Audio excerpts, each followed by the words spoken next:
ചോദിച്ചാൽ ഒരു 10 വർഷം മുമ്പ് വരെ നമ്മുടെ കുടുംബങ്ങളിൽ പ്രണയ വിവാഹങ്ങളൊക്കെ നമ്മൾക്ക് ഷെയിമായിരുന്നു, നാണക്കേടായിരുന്നു.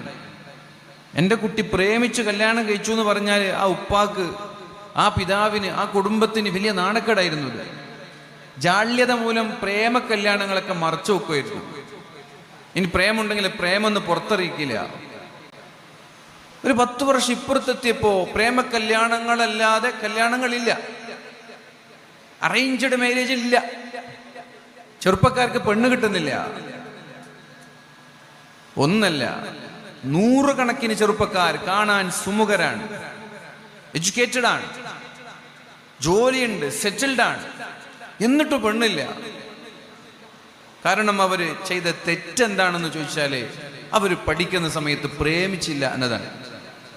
ചെറുപ്പത്തിൽ പ്രേമിക്കാത്തത് കൊണ്ട്, ഞാനിത് വെറുതെ പറയല്ല, ഒരു എക്സാഗ്രേഷനായിട്ട് പറയല്ല, എൻ്റെ അറിവിൽ ചില ആളുകളുടെ മുഖം ഓടി വരാൻ, പെണ്ണ് കിട്ടാതെ എന്നോട് ദുആ ചെയ്യാൻ പറയുന്ന ആളുകൾ. ഞാൻ ഇത്രയ്ക്ക് സൗന്ദര്യം ഉണ്ടായിട്ട് എനിക്ക് പെണ്ണ് കിട്ടുന്നില്ലെന്ന് ചോദിക്കും തിരിച്ച്. നല്ല ഗ്ലാമറുള്ള ഭംഗിയുള്ള ചെറുപ്പക്കാർക്ക് പെണ്ണില്ല, കാരണം അവർ പ്രേമിച്ചില്ല. ചില പെണ്ണ് കിട്ടും, ചിലപ്പോൾ അവർക്ക് തൃപ്തരാവില്ല. അപ്പൊ വിവാഹത്തോട് വിമുഖത കാണിച്ചുകൊണ്ടിരിക്കുകയാണ് നമ്മുടെ